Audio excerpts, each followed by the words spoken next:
In honor of spooky season, let's talk nightmare mid-century remodel scenarios. Can you picture it? We've seen them in person and all over Zillow. So you can file this under schadenfreude if none of it applies to your house, or it can serve as a what not to do guide to help you avoid mistakes. If you're already living one of the nightmare mid-century remodel scenarios I'm about to describe, then let's focus on the fact that you're far from alone, and I really believe that a good solid master plan can bring any mid-century house back from the brink of horror. Today, we're talking scary scenarios ranging from mild, an out-of-place remodeled kitchen from the 90s, to the shocking, a DIY installed toilet slowly leaching sewage into a subfloor for a decade, to the current 2025 trend that gives me a shudder every time I see it. Ugh. Hey there, welcome back to Mid-Mod Remodel. This is the show about updating MCM homes, helping you match a mid-century home to your modern life. I'm your host, Della Hansman, architect and mid-century ranch enthusiast. You're listening to episode 2214. Happy spooky season to those who celebrate. I have seen mid-century Instagram absolutely lighting up with people sprinkling pumpkins and witch hat decor all around their vintage shelf displays and mantle arrangements. Maybe I'll do a roundup of fun design ideas over on Insta today. Shoot me links to your favorite examples of Halloween decorating or photos of what you've done yourself. I'd love to see them. I think we are officially kicking off what we could term the holiday season. Thanksgiving is really not that far away, and then the winter holidays, Christmas, solstice, Hanukkah, Kwanzaa, coming right up after that like a freight train. So basically, we are staring down the end of 2025. I don't know about you, but I'm I'm hoping for next year to be better. But if you are hoping to make improvements to your house in 2026, then I want to encourage you to start the process of master plan thinking sooner rather than later. The sooner you get started on making plans, the more chill the planning process can be. So if you're looking to work with Mid-Mod Midwest, if you'd like us to prepare a mid-century master plan for your house, now is a great time to have a conversation before the holidays really take off.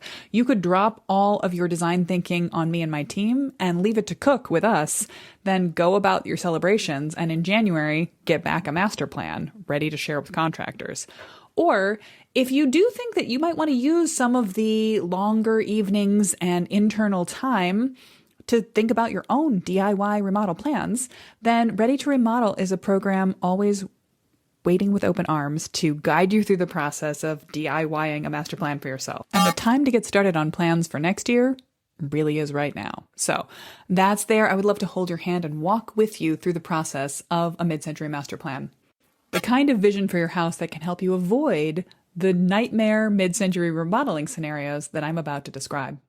All right, grab show notes for the transcript, any links I'm going to mention in the show coming up, and anything else you want on my website at midmod-midwest.com/2214. Let's get into it. So I think the term nightmare, I'm applying it loosely. And by the way, I'm talking here about nightmare outcomes for mid-century homes, things we could see have already happened to a house on Zillow. If you want to think about unfortunate processes or even mistakes that can be made, I'm actually going to point you to my true confessions of my own mistakes and regrets about my own mid-century home. And also, I think you'll find that these completely apply to common mid-century remodeling regrets. These lessons are more along the lines of things that I didn't do quickly enough. So I lived for years with ugly green wall-to-wall carpet covering my beautiful hardwood floors. And once I finally ripped it up, the relief was immediate. Why did I wait so long? Or the projects that are still unfinished. Ooh, the clock is basically ticking since I stopped doing any DIY whatsoever in the pandemic and just haven't come back to it as my business completely took over my consciousness. So if you're stuck in one of those situations, you'll find my sympathies there. And you'll also hear my regrets around some of the choices I made too soon, not having done enough careful master plan thinking. I found that me and just about everybody else I've ever spoken to who has dove right in on their remodel projects without taking time to think, what does mid-century mean to me? What is my overall goal for this house? Has a regret about their first project, sometimes a big regret. So that actually leads us right into some of the nightmare remodels for mid-century homes. you may be the person responsible for one of the nightmare scenarios I'm about to list. Or it's possible that the person who did that work regretted it after the fact. But anyway, if you wanted to hear my true confessions, an architect's remodeling regret, that episode came about a year ago, October 17th, 2024, and you will find it at midmod-midwest.com/1902. But today we're talking about nightmare outcomes. The things you would see someone who cares about mid-century like you and I do posting in a, oh my God, you won't believe this, tragedy reel on Instagram, or sending you a terrible Zillow link just to watch you wince. These things are... I think doctors spend a lot of time having people sidle up to them at parties and ask them weird medical questions or tell them medical horror stories. And people who love mid-century, particularly architects who specialize in mid-century, hear a lot of, oh my God, you won't believe what just happened to this house down the block stories. If your friends and family know how much you love mid-century, they may be bringing you these stories as well. So I'm going to just kind of take these in a range from the sort of bad dream level. Is it a nightmare when the kitchen is just remodeled into a different era of the house? Maybe not. Leveling up to recurring stress dreams about the kind of careless DIY projects that destroy houses because they're done badly, or the general destruction of mid-century character, painting brick, removing cool built-ins, to the particularly bad remodel ideas that trended in past decades that we can now see. Things like carpet in the bathroom, carpet in the kitchen, carpet, you know what? Carpet. Let's just say that. Carpet in a mid-century house that is not a rug is one of my recurring stress dreams. And then we're going to get into the truly heinous stuff, trying to turn a mid-century house into something it's not.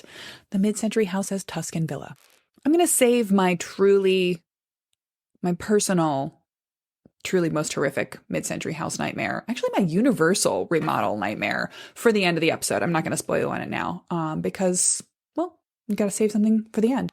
I'm going to start with one of the most common, can I even call it a nightmare? It's a bad dream. It's a bad dream we have way too often in mid-century houses, which is just that the remodels done in the past are both inappropriate for the mid-century era of the house, but also it's whatever the opposite of a 2-for-1 is, because I see this again and again and again, particularly in kitchens, but also in bathrooms.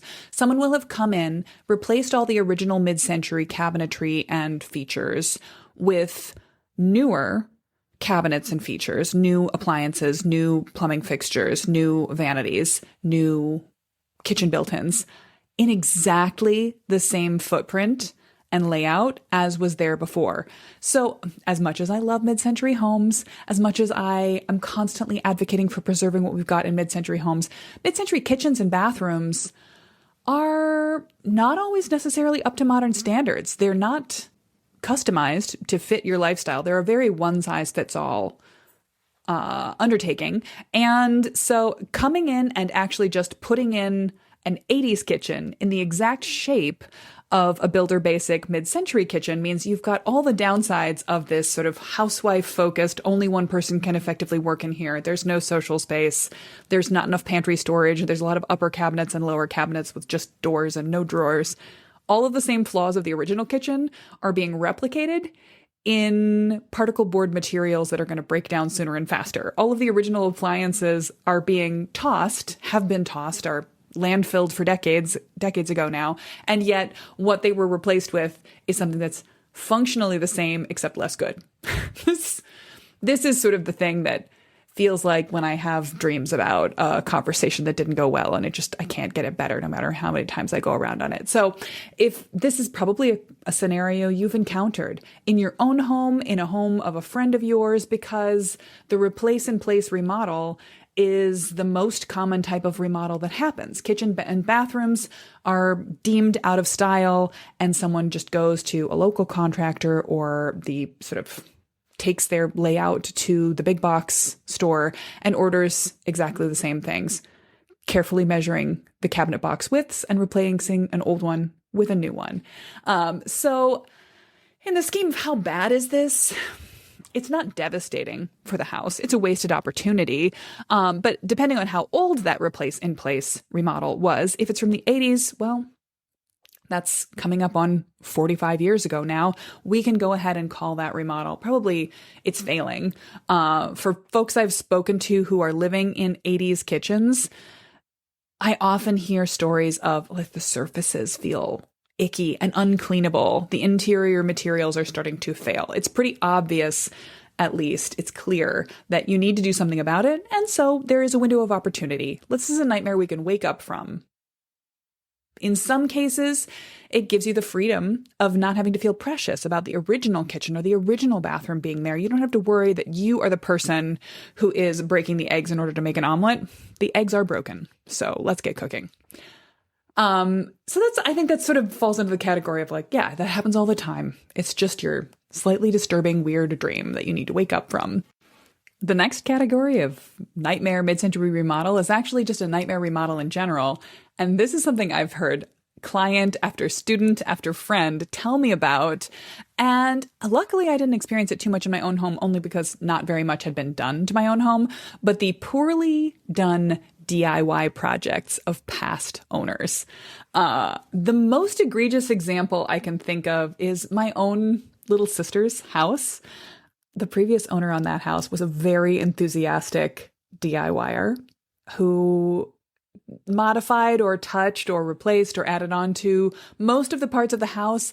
And her work in that house has been to slowly but clearly redo every single thing that was done by the previous owner because they are all done very badly.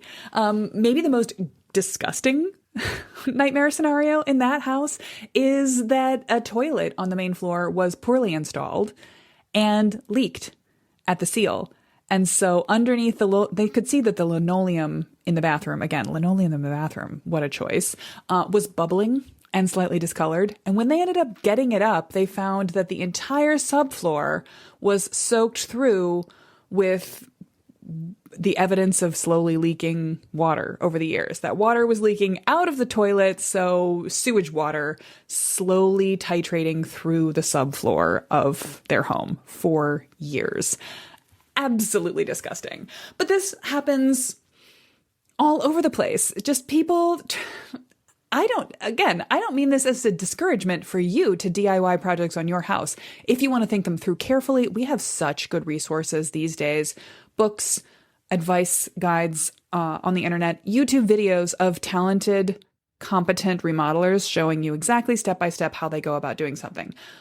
But that doesn't mean you shouldn't still sometimes think of some work as being farm outable to an expert, and that you shouldn't certainly have all of your work properly inspected by whatever municipal authority there is on hand, so that you don't end up doing things like poorly seating the toilet that you're reinstalling, such that sewage water will soak into the subfloor for a decade.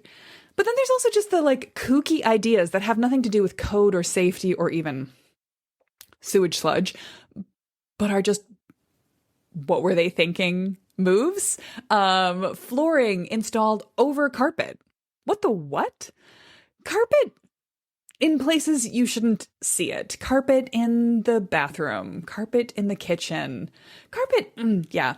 I would argue this falls into the category of, well, in most cases, carpet put over hardwood floors by our boomer forebears in their mid-century homes actually did a nice job of preserving the hardwood from fade, from spill, from wear and tear. So that can be a really nice feature. But on the other hand, you'll sometimes see that people will just glue down a vinyl surface over original hardwood, and there's nothing you can do. You can't get it back off again. There's no unringing that bell. So yeah, the poorly thought out projects and the poorly carried out projects that create significant damage and have to be addressed, that's a nightmare remodeling scenario. And so this is something when you are looking at a new home, if anybody listening is in the process of a house search, a careful home inspection is going to help you out with catching some of these things. And if you're thinking about your house right now, you should have a house inspection report from the time of purchase, or you might need to get a new one anytime you feel like you're just not sure what the state of your house is right now. And ask the inspector if they can suss out any weird looking or poorly executed DIY projects of the past. Badly executed plumbing and electrical work is probably the most actually dangerous scenario there, but there may also be areas that weren't insulated properly, weren't put together structurally properly. Yeah, just any kind of bad repair work done by a previous owner is something that you should regard as suspect and try to eliminate that nightmare scenario by readdressing anything in that category as soon as you can. For those of us who truly have grown to love and appreciate mid-century character, there's what I was just talking about, the kind of nightmare where you wake up feeling alarmed and grossed out. And then there's the kind of nightmare where you wake up feeling sad. This is the category of general destruction of mid-century character. And it's actually the most sad, I think, in this moment when we can sometimes go and see, like you can see the Google drive-by photos of a house going back well over a decade at this point. And you can likewise see sometimes Zillow photos from the previous sale and then the new one. So you can watch in real time, even without knowing anyone inside the house, even without ever having been to an open house or anything. You can see the loss of mid-century character as houses come on and off the market. This is particularly tragic to me in the case of flips.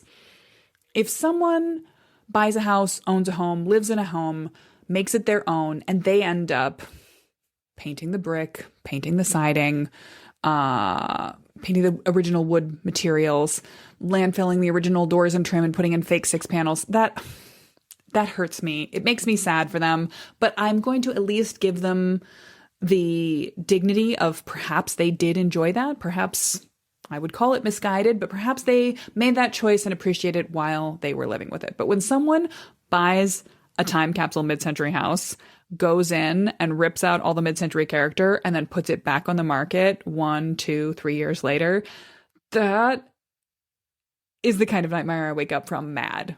And actually, that is not the kind of nightmare I wake up from, because you don't wake up painting the brick, as we've talked about again and again, including on last week's episode, is one of those choices that can't really be unmade. It is possible with a great deal of labor and elbow grease to get the paint off of brick.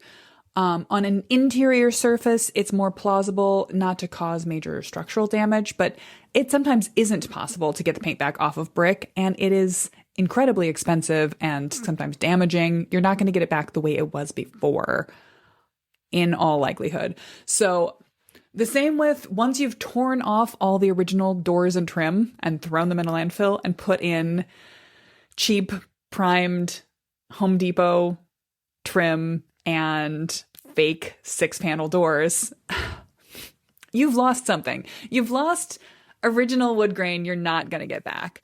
Or, as we talked about in the unflipping episode just 2 or 3 weeks ago, you can take off and landfill the replacement doors and trim and put on new slab doors and new trim.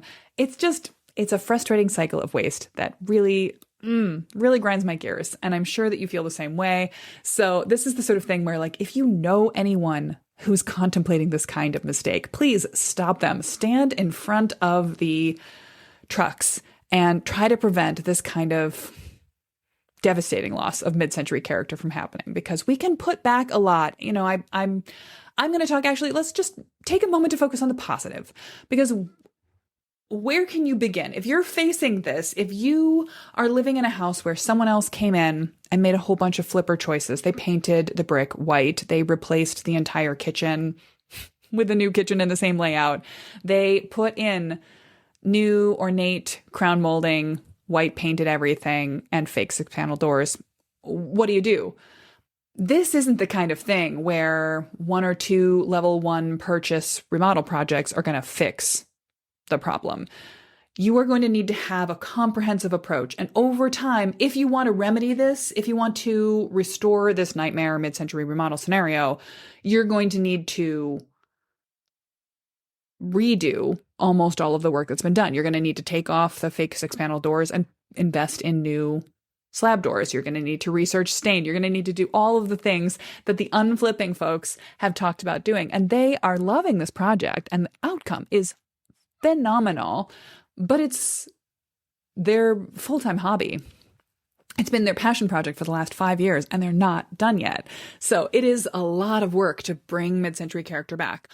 I tend to be a remodeling optimist, though, and I do think that there is an upside. You can do whatever you need to do, because There is some, yes, you can, energy around the prospect of unflipping. And there's also the possibility to change layouts in ways that you might feel more hesitant to do if you had more of an original time capsule house. You might feel that you didn't want to didn't want to choose to destroy mid-century character yourself to open up space between a kitchen and a dining room or a kitchen and a living room. You might not want to think about making major shifts in reorienting spaces in bedrooms or bathrooms to push out to the back of the house to get other connections because you didn't want to lose something that was original.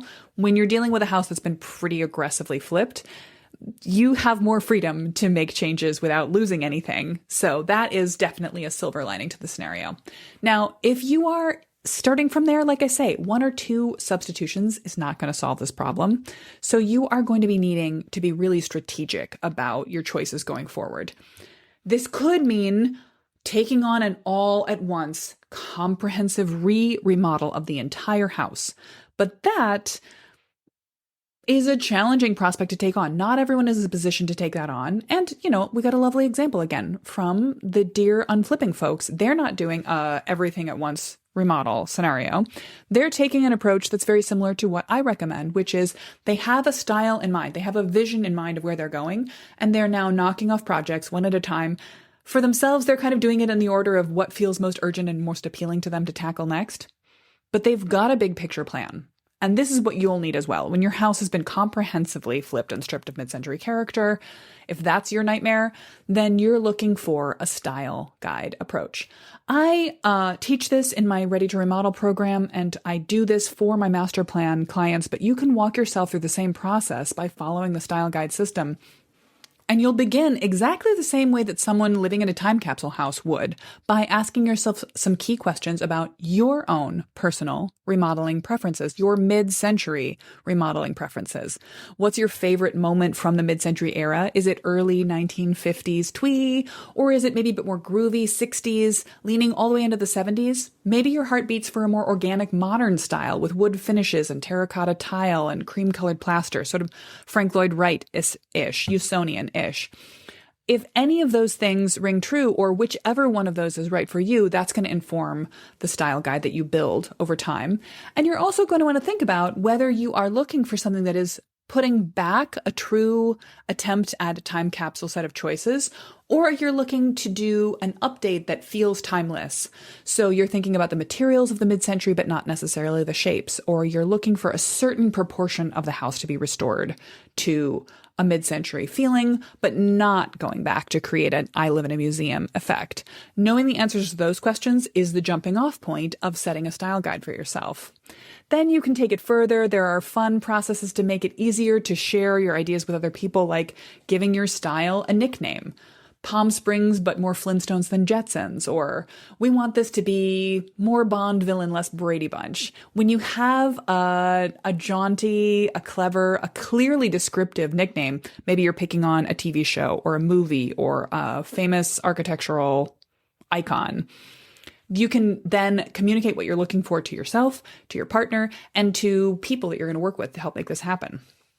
As you go forward, you will find yourself going through the classic remodeling Pinterest process, but you're not going to be able to find what you need to sort of cure a mid-century remodel nightmare like a total flip just with 1 or 2 pins on Pinterest. Instead, you need to be strategic, gathering your inspiration the right way, and ultimately looking more for material palettes rather than somebody else's picture of a finished house. This can be a great place, by the way, to look to inspiration from other homeowners going through an unflipping process, like the unflipping Instagram account itself, but there are others. And finding those kind of real world scenarios rather than a published, finished magazine product is going to give you more of a sense of the reality of it, the complexity of it, and someone you could reach out to and send a questioning DM to if you wanted to. Eventually, you'll boil down your ideas from cool image or cool account you follow to a specific set of material choices that will be right to meet the moment in your house. The right wood grain and stain, the right kind of metal that will show up again and again in light fixtures, handles, hardware, the right colors. Here's a hot tip on that one, by the way. If you struggle to identify colors that you think work nicely together, it can be a nice shortcut to choose something that some talented designer put together, a piece of art or a piece of multicolored designed furniture, fabric. So an art print, an area rug with multiple colors in it, a colorway for a set of appliances, or, you look at Modbox mailboxes, and a bunch of their different mailbox colors actually all look really cute together, even though you're meant to only pick one main color. Any other design team that's focused on mid-century that's put together an array of colors, you can feel free to borrow from that. Anyway, I know a lot of people struggle with what is the particular perfect shade. Once you've got a color scheme in mind, you can take that to the paint store and have them give you the precise color match for that. You can move along from there. But as you start to test, then once you've got your sort of image library of materials assembled, you're going to start to test real world products together, bringing them into the house. Now, this is a place where if you're not doing your remodel all at once, you will create some clashing moments between the horrible nightmare scenario flip and the new materials you're bringing in. But as long as you've got your style guide in mind, as long as you're moving towards a goal, I think you'll start to find it more and more soothing to see the contrast tip in the balance from what it had been to what it will be. And it will build in a snowball effect towards the satisfying thing you're looking for. Eventually, you've got a spreadsheet that is filled with the actual products you have already selected, so that once you've done one room, you've got the hardware, link, price, source listed, so you can go ahead and buy it again for the next room you do and the next. Each renovation project you take on in your house becomes a rinse and repeat and gets easier and easier and easier to take on. So, like I say, if you're dealing with the nightmare mid-century remodel scenario of the whole house has been flipped into modern cottage 10 years ago, or into any other era, there's a strategy you can follow. You can develop a simple style guide for your home and then use it to guide you like breadcrumbs out of the forest and finally find your way back to a mid-century appropriate palette for your house that gets built in room by room, little project by little project, or big project when you can, to bring the house back to its mid-century roots and take it out of the nightmare. If this is making you feel hopeful, but you want some help to follow the simple style guide process, then I will link to the mini course that I have on that subject, take you through each of the steps I just listed with examples and guides on the show notes page for this episode. Go check it out there. All right, let's turn up the nightmare.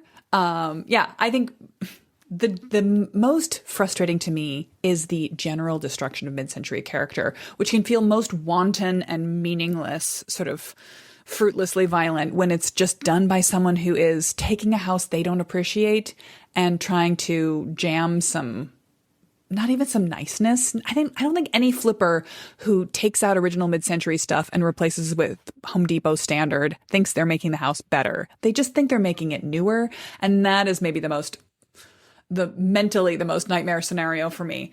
But then there are versions of this attitude from every era, every decade since our mid-century houses were built. There has always been someone trying to turn these houses into something they're not, and just applying the trendy style that was in vogue for new build houses in the year that the remodel happened to a mid-century house willy-nilly, with no reference to the fact that it was designed to live a certain way, look a certain way, carry a certain ethos. I think maybe the weirdest version of this is the mid-90s trend of making your house luxurious by making it feel like a Tuscan villa. And that was a strange sell for even a sort of a fakey new build from that time period. I remember growing up in the north suburbs of Chicago, there was a big marketing push for a large new development that was going into cornfield, greenfield development on the edge of town. What was it called? Something Landing, Greg's Landing, Your Private Sanctuary. And all of the houses were sort of vaguely Tuscan villa on the inside. They were also incredibly poorly constructed. A friend of mine moved into one of those houses with her parents when we were in high school. And I remember going over to visit her the first time and noticing that the corners weren't square. And they hadn't mudded and taped properly. So there was on the stairwell, there was a corner that I looked up and I could see that just the place where two walls and a ceiling came together, there was a little black gap going into unfinished space beyond. Really, really just shocked me. But there was this moment when Tuscan Villa.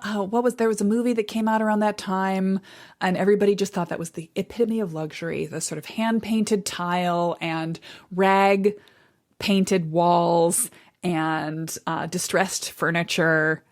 Crackle paint was a thing. Yeah. And putting that into a mid-century house, taking this sort of minimalist, practical cool factor of a mid-century ranch and trying to pretend that it was neoclassical ruins, but in a casual way with lavender in the yard outside. Just so strange. Just absolutely bizarre. How did they think that was going to pull off? So that's the sort of dream I wake up from and go, huh? And at this point, that idea, even though they were only happening 30-ish years ago, 1995, I would argue was maybe the height of the Tuscan Villa moment. You don't actually see that many Tuscan Villa style kitchens anymore because it was so clearly weird so immediately after it went off trend that it's mostly been turned into other things since that time. If you know anyone who's still living with a Tuscan Villa kitchen, or you are, reach out and let me know. I'm curious to know if maybe this is happening and it's just invisible to me. All right, let's move on to something a little bit more creepy. To me, the real creep factor nightmare mid-century remodel scenario is replacing mid-century wood anything with vinyl, anything. This is a nightmare that's insidious. It's a nightmare that's frustrating because it's such a half-assed choice that feels so expensive to replace once it's done. It's someone who decided to make a cheap choice because they didn't want to pay for a more expensive one. And now that they've made it, it's harder for anyone in the future to choose to make it again because there's something that works. There's something that exists. It's not obviously failing.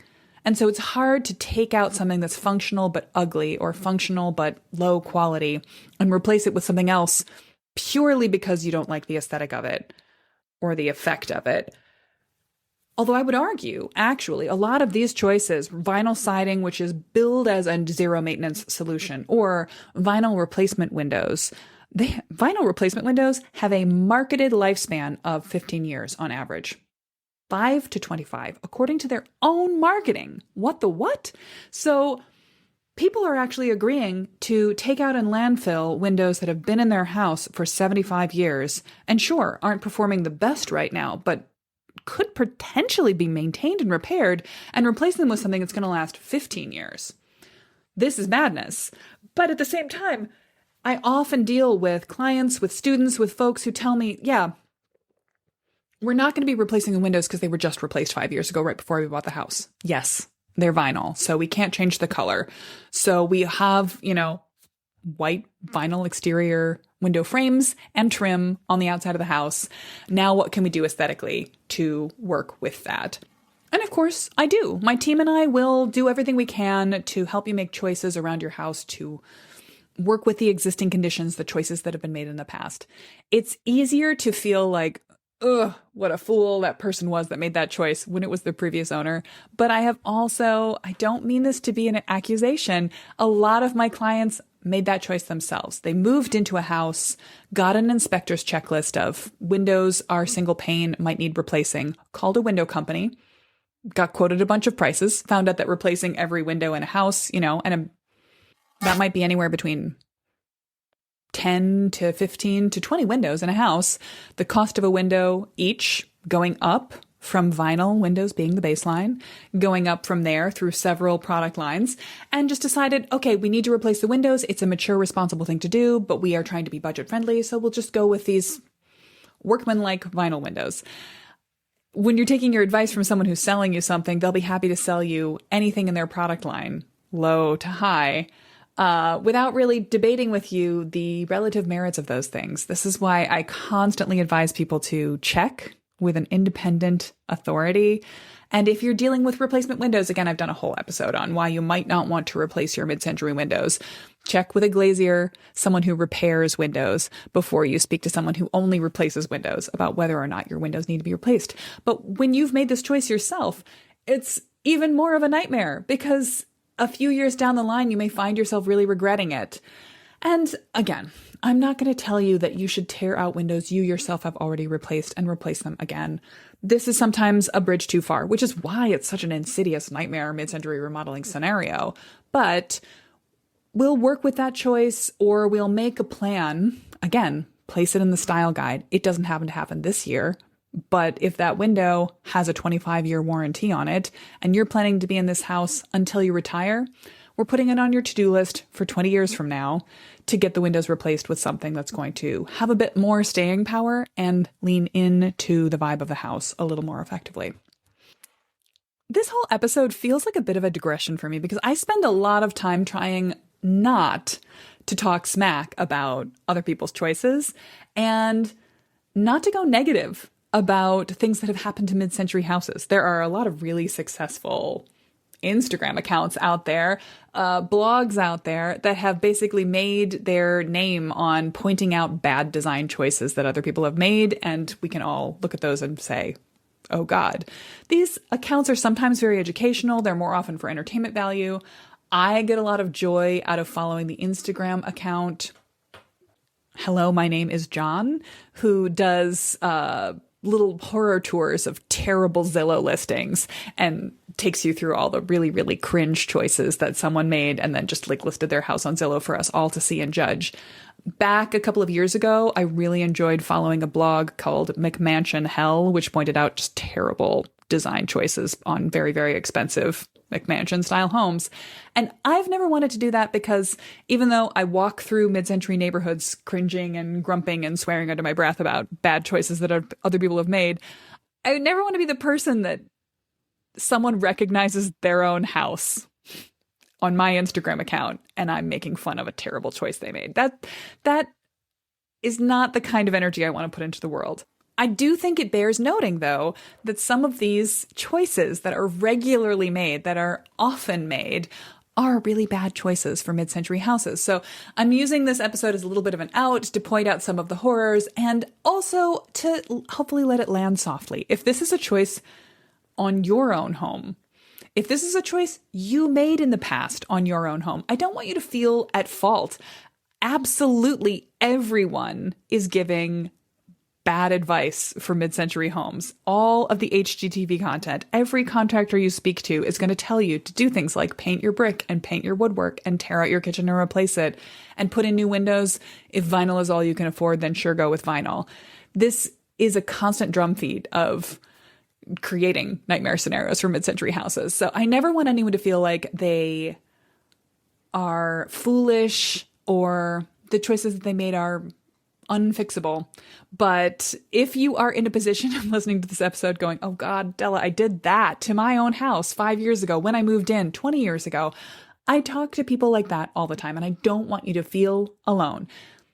The next step is to start planning for the future. The next step is to start planning the mid-century master plan that is going to slowly or suddenly bring your house back towards its mid-century roots. There's always hope for a mid-century house. There is no mid-century house, I think, that's been remodeled so badly that it can't be pulled back into a mid-century charm. And in some cases, we have the ability to put more mid-century charm into a house than was ever there in the first place. So the good news is there's nowhere to go but up. All right, I want to wrap up this episode by... I've talked about bad dreams and weird dreams and the kind of dream that you like wake up from feeling sad. This is the one. This is the nightmare mid-century remodel scenario that feels like someone is actually lurking in my bedroom, whispering bad things into my ear while I sleep. And it combines a bunch of the above, choices that are wrong for the house, choices that are replacing good things with bad things, painting brick, all of this. And it is the modern white and black modern farmhouse style that started taking over remodeling trends about 5 years ago. And honestly, I hated the modern cottage thing, largely because it wasn't a good fit for mid-century homes. Modern cottage came right before modern farmhouse. And there were houses that actually, if you had a 1930s bungalow, modern cottage was not actually a terrible choice to update that house. My parents... Or if you were starting with a new build, it had an interesting amount of character you could build into something. My parents' home, which I designed for them and was built by a company that I worked for in my first architecture job out of grad school, has a sort of an eco-modern cottage vibe to it, actually. It's a timber frame house with a sod roof and straw bale walls, but the interior is all white painted woodwork and brushed nickel hardware, and that is fine for that house. It's perfect. If I had tried to, I wasn't a mid-century stan at that point, and it wouldn't necessarily have been appropriate for me to try to rebuild a mid-century aesthetic into a new build from about 15 years ago. So modern cottage, not necessarily a terrible thing, although it frustrates me to see it sort of wallpapered onto mid-century houses. But the modern farmhouse thing feels especially awful to me. It feels worse. It feels so absolutely haunted. These houses feel like skeletons of houses. They feel cursed to me.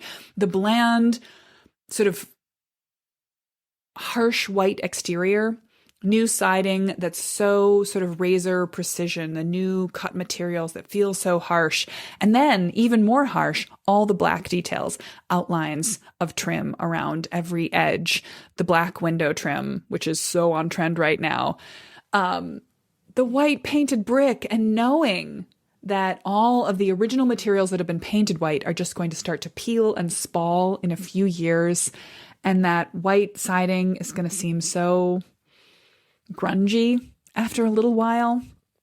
And that it's one of the longest details on a house is the replacement windows when they go in and they put in new windows with black exterior frames and trim.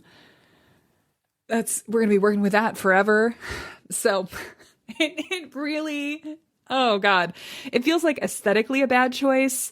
And also it's so comprehensive in the way that it washes across. And then it just feels so soulless to me. What could be worse? I don't know. Reach out and tell me what of the various mid-century remodel nightmare scenarios I've just listed today feels the worst to you. But I have no doubt, to me, the most horrific is the combination of all of them. The painted brick, the new white siding, the replacement windows, all of it in white and black. Completely inappropriate for a mid-century house, but I don't like it anywhere. Total Sam I Am stuff here. I was running a medium-length route earlier this year, preparing for a half marathon over the summer, and ended up going through my parents' old neighborhood and closer to downtown Madison through University Heights. And there's a beautiful neighborhood of full-height oak trees through the space. Ooh, okay. Weird little Madison history nerd moment. Camp Randall Stadium, now our current University football stadium, was once Camp Randall, where troops from Wisconsin mustered in order to go down and fight in the Civil War. And when they were mustering, everybody was coming from various parts of Wisconsin before they all marched down and wore their shoes out on the way south. They heated their camp by cutting down the oak trees closest to Camp Randall and burning them for fuel. And so they were cutting and cutting and cutting further away from it. And then they kind of stopped when they got into the hill of University Heights. So University Heights neighborhood still has its original oak trees. They weren't cut in the direction closer to the Capitol by the muster for Camp Randall's departure to the Civil War. Anyway, beautiful old neighborhood. Most of the houses are from, I would say the teens, maybe going into the 20s, and also maybe as early as the 1890s. They're very sizable, very beautifully built, and filled with the kind of detail that we don't have on mid-century houses, plaster and bastard Tudor half timbering and a lot of craftsman beauty. And I noticed that one of the lovely sort of cottage half timbered style houses along there had just been modern farmhoused. All of the wood and all of the stucco painted paper white, and the windows all replaced with black trim and frames. And I was running by, and I hadn't been on that block for a while, and I saw it, and I just swore right out loud. It was so loud. Fortunately, nobody appeared to be home or outside or around at that moment, but I just could not help myself. It was just such a shocking thing. So yeah, to me, the whole modern farmhouse trend feels appropriate only on October 31st, and every other day of the year it is just completely cursed to me for any era of house, not just a nightmare mid-century remodel scenario, but a nightmare remodel scenario universally across the board. Ugh. Okay, so what do I want to leave you with?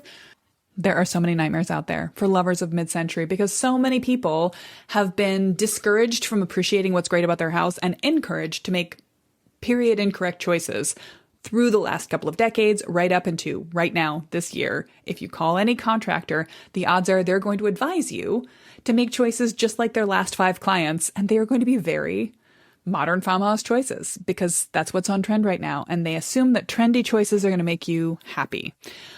They'll feel fresh, they'll feel new, and everyone will be able to see that this remodel just happened. But for you, the homeowner, you're looking for something much more timeless because you don't want a trendy remodel that will be out of trend in 5 years. You want a remodel that leans into the features that drew you to your mid-century house in the first place, a remodel that will last. And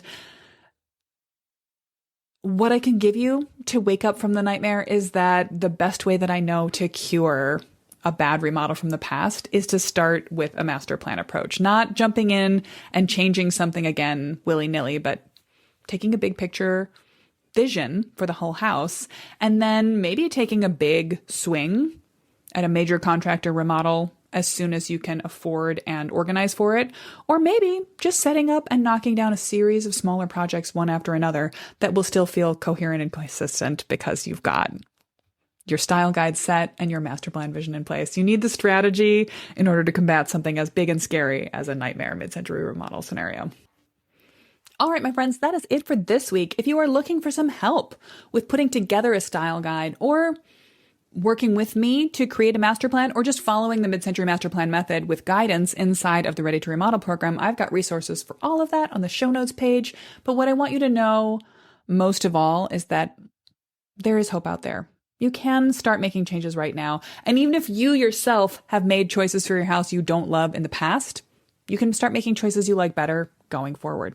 All the resources I mentioned and maybe a couple of pictures, although I don't want to pick on anyone too much. We'll see what I decide to put on the internet.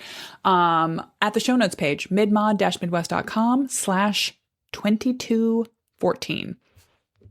I think next week's topic is going to be the Sanborn fire maps and what old insurance information can tell us about mid-century houses back then and going forward. This is going to be an interesting little history deep dive for the mid-century nerds among us. And we'll probably be getting into the very relevant modern scenario of the insurability of certain homes in certain areas today. Catch you next week, Mid-Mod Remodeler. This episode was written and recorded by me, Della Hansman, and produced by Rebecca Rossi. If you'd like to support the show and mid-century homes in general, please subscribe so that you never miss an episode. You can help other people find us when you leave a rating and review, or recommend us directly to a friend with a mid-century house. Find more of Mid-Mod Remodel on Instagram, YouTube, or pop right over to our website to check out our services. I would love to design a master plan for your home or teach you how to create one for yourself in my Ready to Remodel program. Thanks so much for listening to Mid-Mod Remodel. I love that you love your mid-century house. I love it too.